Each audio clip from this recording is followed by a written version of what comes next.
Okay, so I'm John Norton, and I'm here with my friend Robert Medina, and we're involved in a project together. So basically, these short films are kind of like the films you would see in the 1950s, 1960s. A little campy, but they're fun, and they deal with all sorts of topics: science fiction, horror, fantasy, and definitely comedy. I play the role of Mr. Bargle, and Mr. Bargle is a very mysterious man, businessman involved with beings from another world. Robert plays Jim, the comic book guy, and Jim is definitely one of those people who believe in aliens and, one of those people who call those talk shows at 3 in the morning. Um, we made a short film last year called Inheritance, and Inheritance starred a friend of mine, James Lorge, who played a young man who received an inheritance from his uncle of gaming materials, Witches and Goblins, and Witches and Goblins is based, of course, on a famous role-playing game, Dungeons and Dragons, which I played, for years growing up. And well, anyway, basically, James's character just can't get rid of them, but Mr. Bargle will buy them. But Mr. Bargle has an ulterior motive. These materials are important to these residents of another planet. Kind of like the Rocky Horror Picture Show in a way, I guess. Um, and then my friend Robert Medina plays Jim, the comic book guy, and the scene in Inheritance with him and James is hilarious, and I hope you enjoy it as much as I have. And Robert also plays the role of the Inspector, and to me the Inspector is a lot like Rod Serling from The Twilight Zone. The black suit, the black tie, kind of like, the narrator, the overseer, the one who sees everything, kind of untouchable, kind of someone that we believe in, who'll guide us through this crazy, mysterious universe. So I hope you enjoy The Inheritance as well as our other short films we're going to make. And, I hope they bring you back to another time that I certainly enjoyed growing up, watching all these things. And, okay.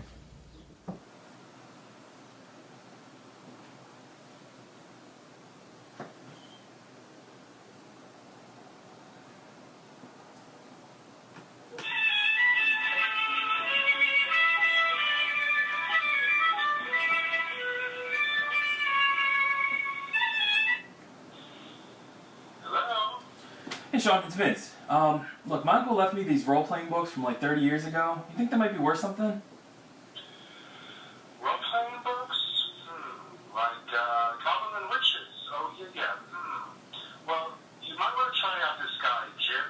I've done with him on eBay. Jim's Comics and Collectibles. Might get something for them from him. Alright, I'll check them out. Thanks. Alright, talk to you later. Alright, bye.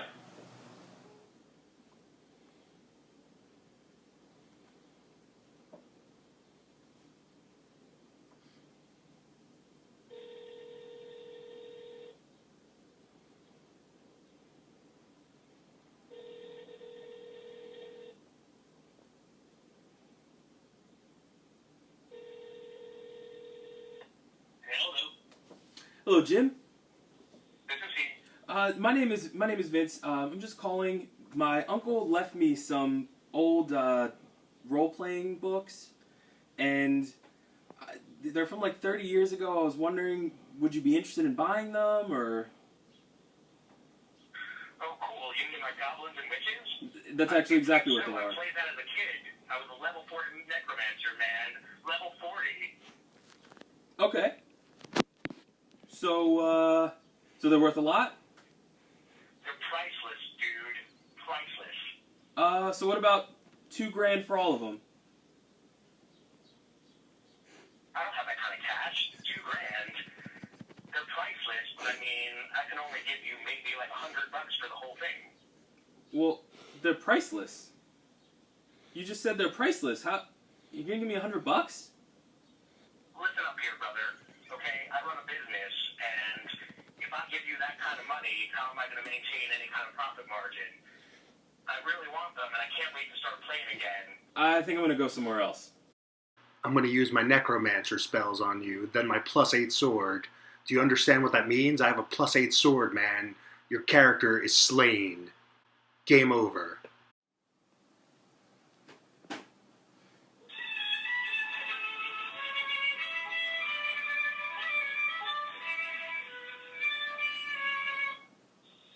Hey, Sean. Hello? Hey, Sean. Hey, Vince, how'd it go? It went nowhere. That guy's crazy. What am I gonna do with this stuff? Well, hey, Vince, hold on a second, okay? Alright, okay, Vince, here we go. Mr. Bargle, collector of rare books and items. 47 Raven Road. He is a serious collector of old books, and he's a friend of mine. Talk to him, okay? He usually pays top dollar for rare or out-of-print books like the ones that your uncle left you. Alright, I'll go see him now. Okay, good luck, Vince. Bye-bye. Thanks, bye. So thank you again for inviting me to your home. It's nice to sit down here. You have a pleasant place here. Thank you. You're welcome. So Sean sent me over to you.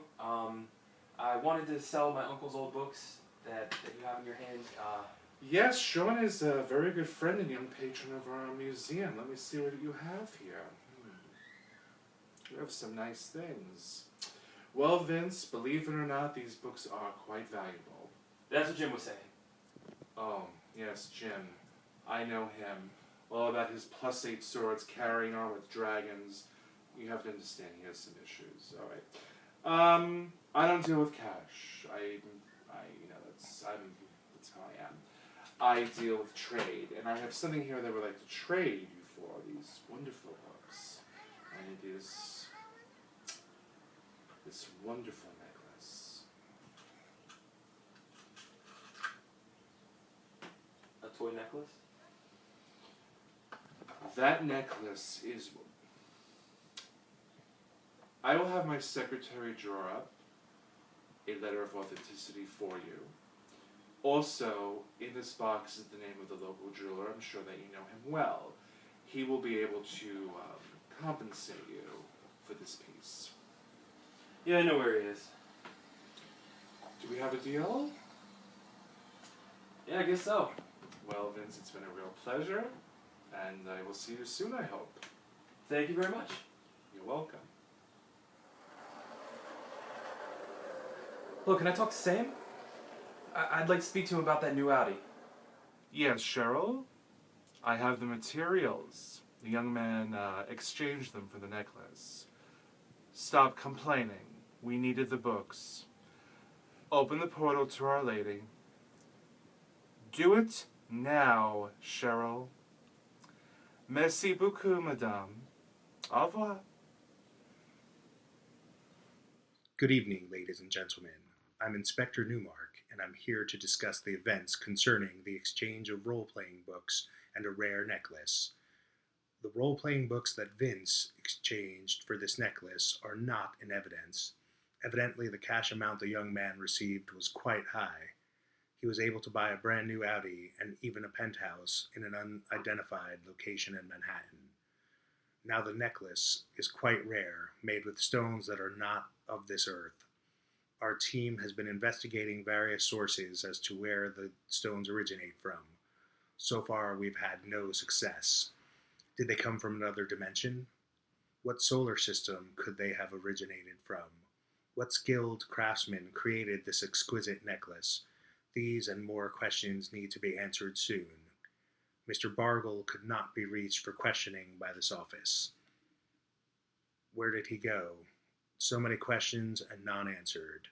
Well, viewers, tune in next time to our program. We might have some more answers then. Good night and safe travels. So what you're about to see next is a monologue. It's Mr. Bargle talking to Cheryl, and he's just had it with her and Elvira.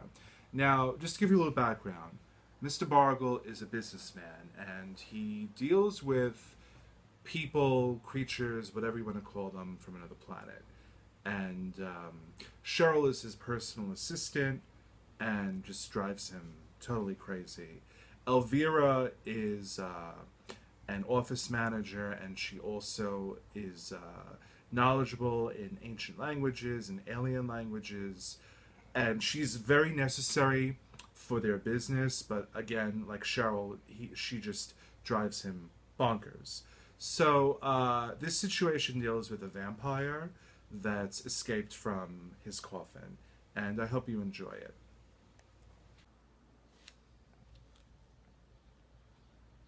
Yes, hello, Cheryl? It's Mr. Bargle. Hello, Cheryl, how are you? How are things going? You sound upset. What's happening? Really? Donuts? Okay, let's hear this one. Cheryl, no. 2 boxes, maximum. 3, 4... No, no, no, no, no. What are you doing all day, you and my staff? Eating donuts? There's no work being produced. 2 boxes, and that's it, per day. You're lucky you're getting that. Okay, accounting will handle it. You don't have to worry about it. Okay, fine. Now, let's continue with business. Has Elvira began the translation of the documents? What is she doing, Cheryl? Eating donuts? I see. She had better start that translation or she's going to be... What's happening? Why is there all that screaming? What? She's been bitten by the vampire? That's impossible. That vampire is secured in a coffin. Why did she open it? She wanted to see what he looked like, really? Okay, well then she deserves to have been bitten. Fine, listen to me, calm down. You have the holy symbol. It will protect you. Okay, call security, alert security, and call Father Terrence. Do that now. Can't do anything without me in that department. Okay, good. Security's on its way. Excellent. What about Father Terrence? He's coming. Good. Father Terrence will take care of Elvira. I know why she's screaming. Don't be afraid of the vampire. You have the holy symbol. All right, fine. Security's arrived. They restrained the vampire. So that was easy. The vampire is 400 years old, but it's not one of those ancient ones. Please, if we had an ancient one, no comment. I don't even want to begin that conversation with you. Okay, so good. The vampire has been contained in the coffin. Will you please tell her to stop all that screaming? Yes, I know she's been bitten. Listen, Cheryl, if I was bitten there too, I would be screaming, but seriously. Father Terrence will cure her. She's not going to turn into a vampire. It's not one of the... it's not a zombie we're talking about. Those old legends are true. 3 days, believe me, she's just been bitten, she'll be cured. You need to have more faith. Father Terrence is a powerful cleric, priest, whatever. Yes, yes, I understand. No, you need to understand. Good, okay. Well, Father Terrence will take care of her. All right. She stops screaming. Father Terrence is there. See, I told you. O ye of little faith. Now, Cheryl, let's have a serious conversation. I need this translation. I know she's just been bitten. I'm not saying to talk to her now. Talk to her later. Okay, Cheryl. Now, about this evening. You are going to attend the Countess's dinner by yourself. I'm not going. I'm tired of these affairs. I'm tired of all that fancy food. Listen, I'm a simple person. I just want a burger and french fries. That's it. I'm going out myself. I don't want any company from anyone. Yes, I understand. Well, you can go. I don't need to go. You go. All right. Wear that nice black dress with the sequins. You gave it to the thrift store because you didn't like it. Fine. What are you going to wear? A pink dress with bows with a matching purse and shoes. Are you going to the Countess's dinner or are you going to the senior prom circa 1988? Don't get sassy with me. My look? I have a look. No, you are... Excuse me? I have a look. Bargle love. 100%. You keep your 1988 prom dress. You'll be the hit of the party. The 80s came back, what, like 5-6 years ago? No, I'm not upset, Cheryl. Listen, I'm sure you'll be the life of the party. Maybe they'll play some Debbie Gibson for you to dance to. No, I'm not being sarcastic. I'm just, I like Debbie Gibson. Deborah, get whatever her name is. I understand. You know what? I'm not going to justify growing up in the 1980s. This is not the discussion I wish to have as your boss. Enjoy the dinner. Now, another thing, while I have you on the phone, and this is important, what about this inspector? What are we going to do about him? No one is able to trace him or find him. Who does he work for? And I don't want him in our business. Listen to me. Our Lady will protect us. You know this. Don't worry about that. That's for me to worry about.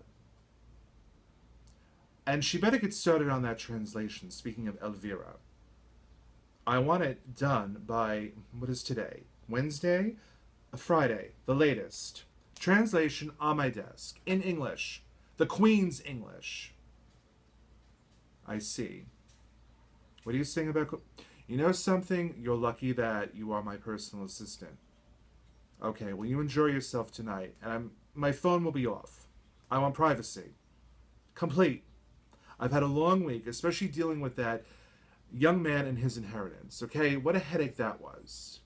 Attitude, and you know what? He got his car. I'm happy for him. Him, Supra, Super, whatever you call it. I know nothing about cars. I grew up in a limo. Don't say anything about my mother. Okay, my mother was a good woman. I will talk to you later. Goodbye.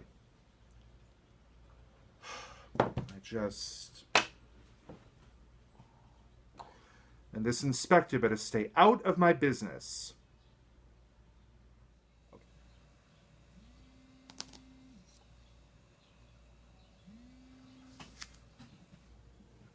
I don't recognize the number. Hello? Yes, this is he. I don't know that name. He left me his collection of goblins and witches materials? Specifically my name. I see. And you are? Okay, you're his brother. Mm-hmm. He's gone missing. Oh dear. Sorry to hear that. Interesting. Well, I could send someone... No, I'd rather come myself. Correction. However, I'm in the middle of having dinner, so... Are you going to be there? About 8 o'clock. Sounds good. Okay. Yes, give me the address. I'll remember it. I have a good memory. Believe me. Okay. I know where that is. I'll see you then. Okay. Well, I wonder what this is all about.